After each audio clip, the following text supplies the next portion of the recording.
Now, this video is a video response to essentially a comment that I do get every few months. This latest one I got was on my video on the Italian TC6 low metallic anti-tank mine.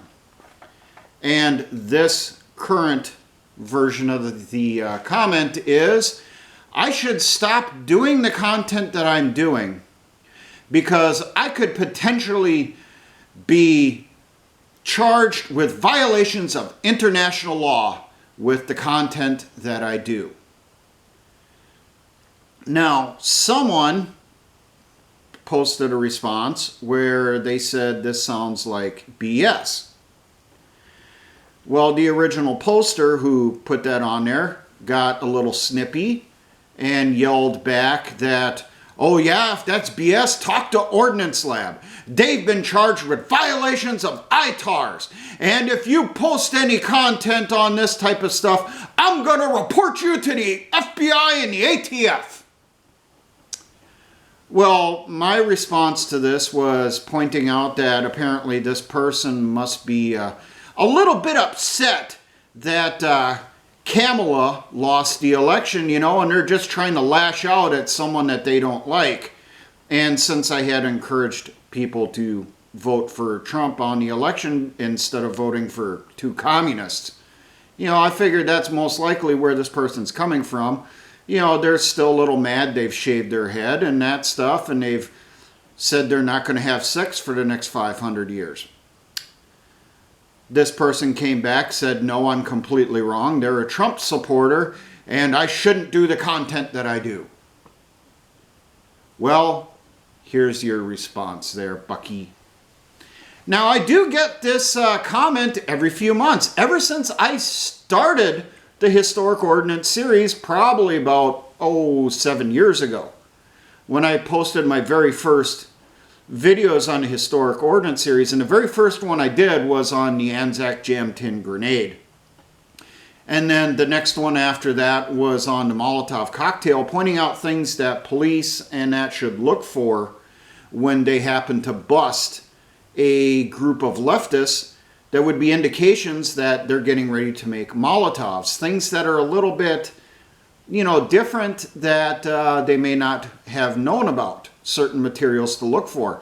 YouTube pulled that video and said it was a violation of community guidelines because of the information I got on it, even though there were multiple videos showing people making Molotov cocktails and using them to include setting fire to bridges with them.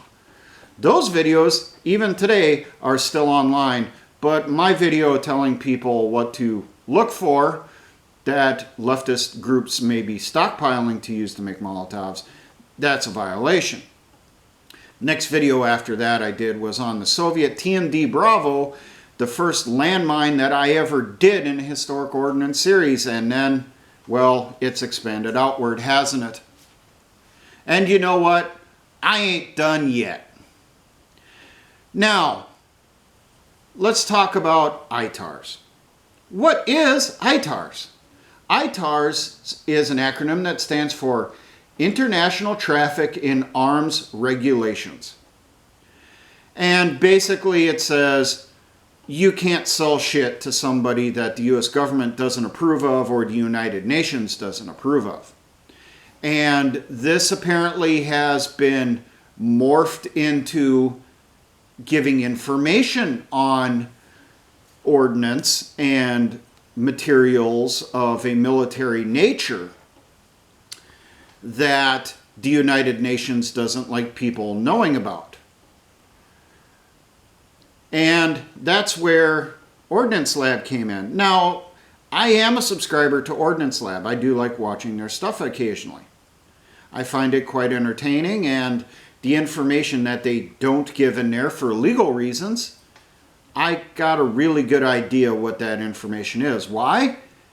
Because it's what I did in the military. I was a combat engineer.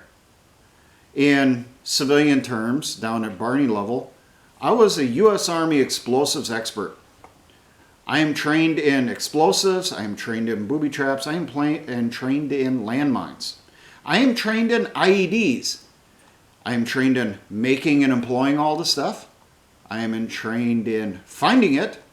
And I am trained in destroying it in whatever quantities we happen to come across it.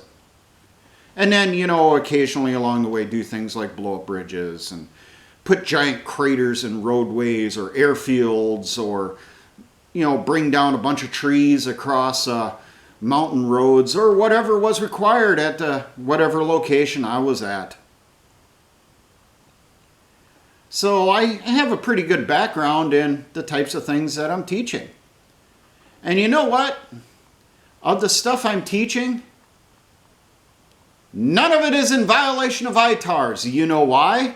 Because the information I use in those videos can be found in simple Google searches. Where the fuck do you think I get the information from? It's not just military manuals such as STP 31-18C34-SM-TG or FM 21-75 Combat Skills of the Soldier, or FM 5-34 Engineer Field Data, or TM 5-280 Foreign Mine Warfare Equipment. Those are really good sources, and I do use them quite a bit in my videos. You would be surprised on the amount of information you can find on older mines from the Cold War inside those manuals. And I'm not talking the US stuff, I'm talking the foreign stuff. It can be scary the amount of info we used to have in our manuals. I also get information from some NATO manuals that I got offline. I didn't get them from inside a military database, I got them from a basic Google search. And I reference in there to find out information also on some of the newer stuff that was later in the Cold War, after a lot of the manuals I have were printed, and that ordnance is now in the use and storage of former Warsaw Pact countries that are now in NATO. I also get information from EOD and deminers. Information found online, open source. It's out there that even you can look this stuff up if you just know what to look for. None of it is classified. You know what? These aren't classified either. Yes, that's right. Special Forces stuff, if it's got a bit of age to it, can be declassified. The current manuals currently being used by Special Forces are. But stuff that's, say, 40 years old or 20 years old, that stuff, doesn't really fall in there anymore. They may not want you to get that information, but it's not classified, which means you can get it. So, the Ordnance Lab situation. Now, Ordnance Lab, according to a video I watched here recently, they got contacted by the State Department State Department wanted Ordnance Lab, or specifically the corporation that holds all the licenses to do what they do on the videos, wanted them to produce all their information on what they do so that they can search for potential violations of ITARs. Well, see, the thing is, one of the people that is involved with Ordnance Labs is a lawyer. Who actually appears in cases when people violate federal firearms and explosives laws. So he's more than a little bit acquainted with ITARs and federal regulations. And he lit the State Department up big time, pointing out how not a single thing that they show in their videos is violation of ITARs, and gave them specific examples on, even in the ITAR ordinance, their regulations, citing specific examples and then telling them that we don't violate that because. And you know what? I do kind of the same thing, even though I don't really give a shit about ITARs. See, I served in the military, I know what I'm doing. hell of a lot of background in this stuff over all those years before I retired.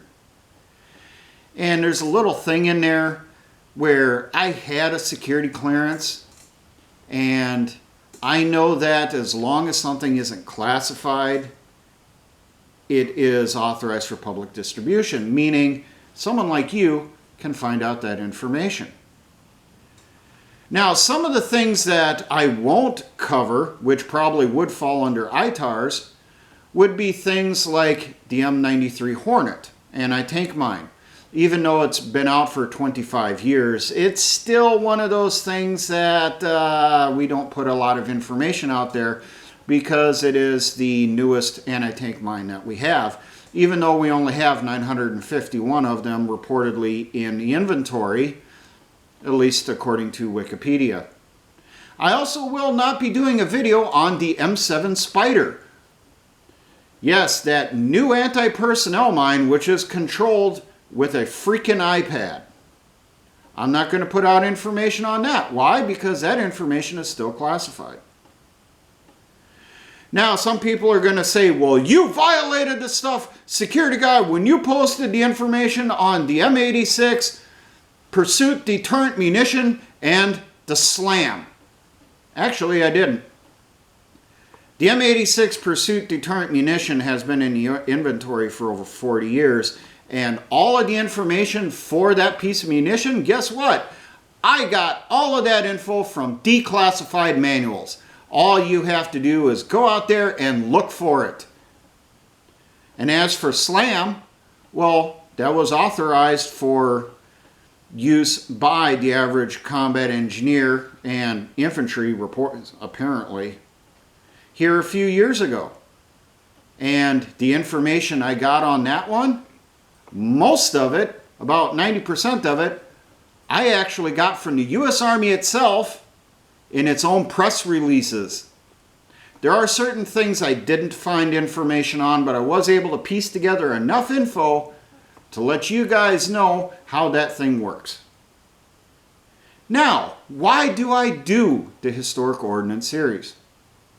Well, primarily to get the information out there, especially to the people that may find themselves in a situation that they do have to defend themselves against an invading force. So, we'll go back, say, 3 years ago here, the invasion of Ukraine. People were posting in the comments that they were proud I was doing these videos, teaching the proud people of Ukraine how to use the Russian stuff. Even though they already had the Russian stuff, they already know how to use it. Whatever. But then as soon as I started posting stuff on U.S. Ordnance, these same jackanapes turned around and started calling me a traitor for giving our defense secrets to the Russians. And I pointed out that the particular things I covered had been in the inventory for decades, and the information on it had already been declassified for decades, and I could guarantee the Russians had a hell of a lot better information on that ordnance than even I have. So, suck it. Another thing that I have with the Historic Ordnance series for trying to teach is there's always been that gap in the military when it comes to ordnance. Now I'm going to give you some examples on this. June 1950, North Korea invades South Korea. The United States gets involved, and President Truman dispatches U.S. troops from Japan to Korea, because they were the closest ones, to face the North Koreans. They became known as Task Force Smith. See, those of you who never served in Korea are not aware of this, but Task Force Smith is very famous for people that serve in Korea. They are the example of how not to do anything. Now, Task Force Smith was made up of occupation troops. They didn't do field exercises. Holy hell, they didn't even qualify with their fucking weapons. Hell, they didn't even touch their damn weapons from the day that they show up in country to the day that they got told, holy crap, we're going to fight some people called the North Koreans. So when they showed up in Korea, they had no idea what the hell they were doing.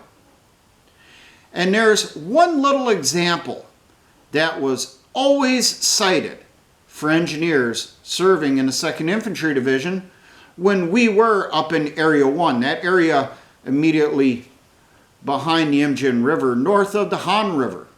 And before someone starts yelling that I'm giving away classified intel information, I guarantee the North Koreans have had that info about what is Area 1 since before I was born.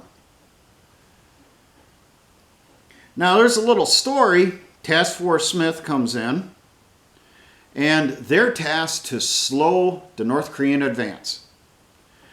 They're posted on a particular road, and they set in their crap-ass ambush. Now this road can be easily bypassed, okay? Off to their flank, there's a ridgeline. Well, right behind that ridgeline is another road which actually comes out behind their position. Now, the genius infantry officers, instead of pulling back to south of the junction and putting in the defense there, no, they put it north of the junction. And they send some of their infantrymen with some landmines that they found in storage over in Japan, American M6s. For those of you that don't know, it looks pretty close to this, but it's smaller. But it operates essentially the same. Well, these infantrymen take these M6s, go over to that roadway, and they start putting those mines in the road. And they go through, they turn that arming plug from safe to armed, camouflage the mines, return to their position, wait for those North Korean tanks to come down the roadway. Because there's no way in hell they're going to come down that ridgeline. Guess which way the North Koreans came? They came right down that road that was supposedly armed and outflanked the American position. The Americans, because they were occupation troops, they didn't join the fight of war. They didn't know what the hell they were doing. Christ, half of them couldn't even load their fucking weapon and probably hadn't done it since basic training. The Americans broke and ran, and they joined that exodus south. They eventually did regroup and, join in on a little bit more of the defenses before the Nakton River, and then fought on the Nakton River. What did those grunts do wrong? Well, because of lack of training, those grunts were not aware that the M6, in order to put it into operation, they have to put a goddamn fuse inside the fucking mine before you turn it from safe to armed. So those mines were not armed at all, and the North Koreans literally rolled their tanks right over the top of them. Shit poor training, isn't it? How about another example? An example on how there can be a difference in a piece of ordnance that can cost you your life even if you are trained because you missed an indicator. Vietnam, early 1960s. Combat engineers at this point are still tasked with demining, going through locating enemy ordnance, defusing it, and then destroying it. An American combat engineer, in his area, he's been encountering a lot of old French mines, anti-personnel mines. Now, it didn't occur to him that these mines had probably been emplaced by the Viet Cong. These were not ones left over from the French occupation. Reason being, I can tell that from the story, is this particular anti-personnel mine, you put a pressure plate over the top of it made out of a piece of wood, and you put a screw through that piece of wood down into the fuse and tighten it on there to keep that wood in place. Well, if those mines had been put in by the French in the early 1950s, that wouldn't be there anymore because it would have rotted away. This combat engineer was aware, reportedly, that there was a model of that mine that was modified so that if you attempt to remove the screw to remove that piece of wood so you can get at the mine to disarm it, it activates the fuse and set it off. Because of very poor intel, he was not aware that some of those mines were sent to Vietnam. So he went through and did how he was trained. Every time he came across those mines, he unscrewed that screw, removed the board, and then went through, defused the mine before destroying it. Until that day, he did come across one of those mines that did have that modification. He found the board and he knew, hey, that's the French model whatever. Pulled out his knife, put it on there, started unscrewing that screw from the top of the board.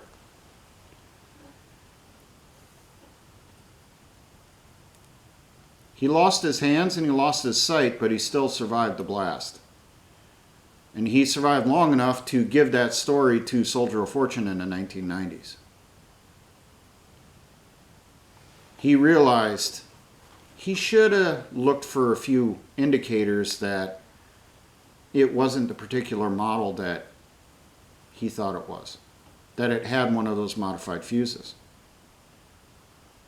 Sort of like, I bring up sometimes in some of the Ordnance videos, like with the Italian TC6, that there is a TCE6, which is completely indistinguishable from the regular TC6. And the TCE6 has an internal anti-handling device. If you try to disarm it, it will blow up in your face. How about another story? This one is of another soldier. This time, 1996, Bosnia. The first American killed in Bosnia. I bet a bunch of you aren't even aware. We did lose troops in Bosnia. Not a lot. We lost a few. Well, this soldier was at a checkpoint. It's boring at a checkpoint. His reason there was, show a presence. U.S. Army was there. The United Nations was there to help. And we're here to stop the Civil War. Well, this soldier noticed a landmine sticking out of the ground next to the road near his checkpoint. He's bored. According to the information we were given after the event, he went over there, didn't tell anyone else what he was doing, pulled out his multi-tool and tried disarming this Yugoslavian anti-personnel mine. It blew up in his face, literally drove his multi-tool through his eye socket, through the back of his skull, and the only thing that stopped it from going out the other side was his Kevlar helmet. Now, more than likely, from the research I've done on mines for the Historic Ordnance series, I have a feeling the mine that he was trying to disarm was most likely a PM Alpha 3, the Black Widow.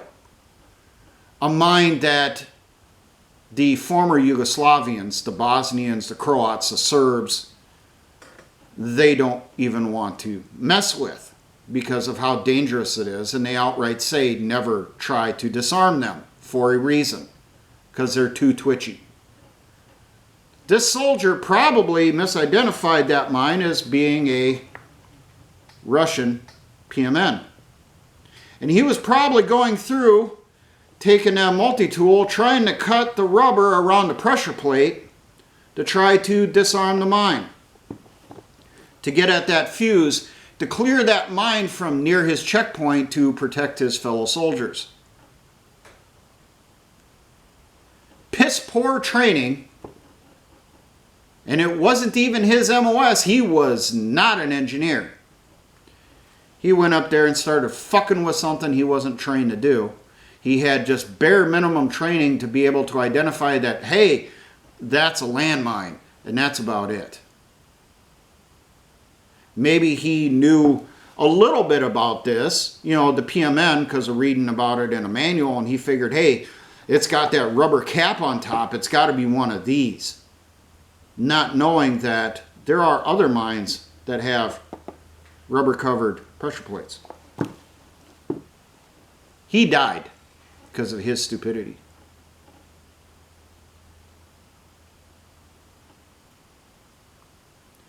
Now, I did have a person who got into an argument with me here a little over a month to 2 months ago at the time of making this video, who identified himself as being an EOD tech, a sergeant first class, most likely, if not a master sergeant.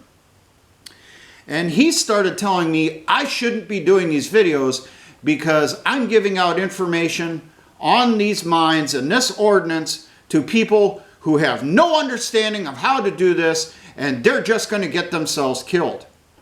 I pointed out to him that up until the first Gulf War, a primary mission of the engineer regiment, combat engineers in particular, was to identify and defuse enemy ordnance, to understand how it's in place so they can better understand how not to set the damn thing off, how to disarm it, and move it if needed because it's located in an area where its immediate destruction would cause too much damage and harm to the immediate area to civilians.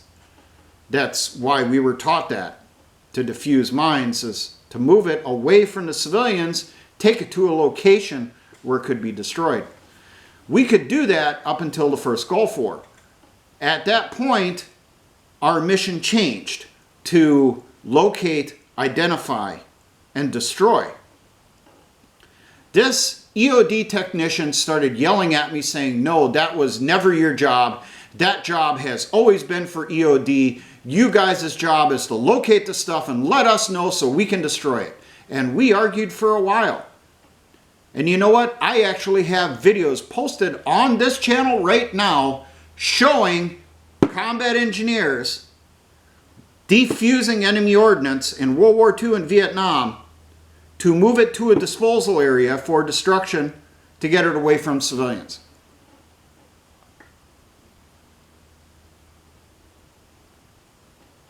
That manual that I told you, TM 5-280 Foreign Mine Warfare Equipment, the last edition that I can come across is from 1971. And that manual is very specific in it as to how to disarm and neutralize COM-block mines at that point, and also friendly mines, so that combat engineers like me would be able to disable them for destroying. Now, I don't only get comments attacking me on posting these videos. I also do get a lot of comments thanking me for the information I put out.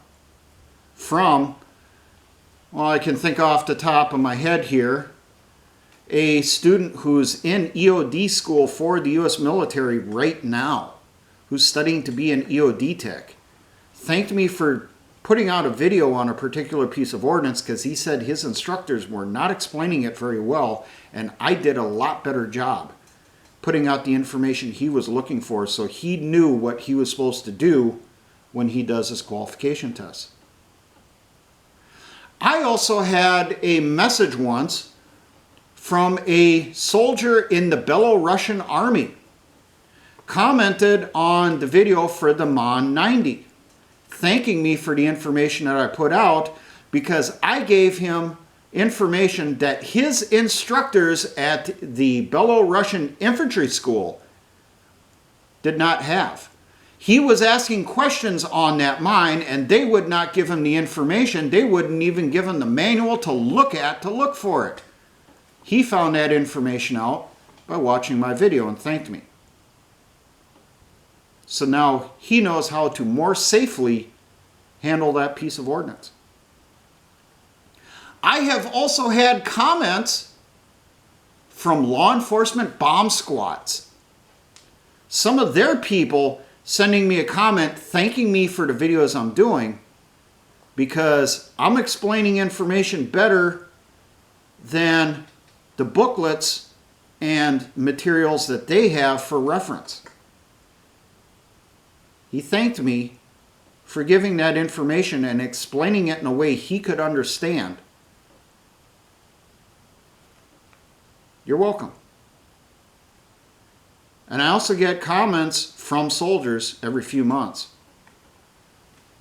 Typically from a unit that's getting ready to deploy, where one of the soldiers came across my video on a particular subject. It could be in placing a minefield, putting in an obstacle, or putting in a mine. Thanking me for putting that out because they were having trouble finding the information for training their soldiers before they went over. You're welcome. I have also had comments from civilian deminers who literally go out and find this stuff on the old battlefields. They've thanked me for giving them information, a little bit more info on the stuff that they're finding, on how to neutralize it so that they can take care of it. You're welcome. So looking at all of this, what's my response to the people that make comments on, you're potentially violating ITARs? Well, the information I'm putting out in these videos, you can find for yourself with a few Google searches. You just got to know what the hell you're doing. What about comments from people that post, you're giving information to terrorists in Syria that they can use that stuff against our troops? They already know how to use this stuff. They don't need to watch my videos to know how to use it. And then my response to those jihadis is, Allahu Akbar Kaboomi.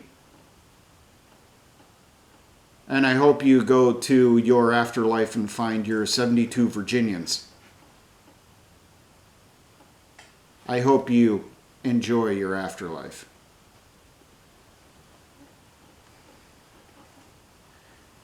Now I do get, before I stop here, I do want to make a comment. I do get the occasional Fed boy who, yes, I guarantee the FBI and the ATF know all about this channel and watch it regularly.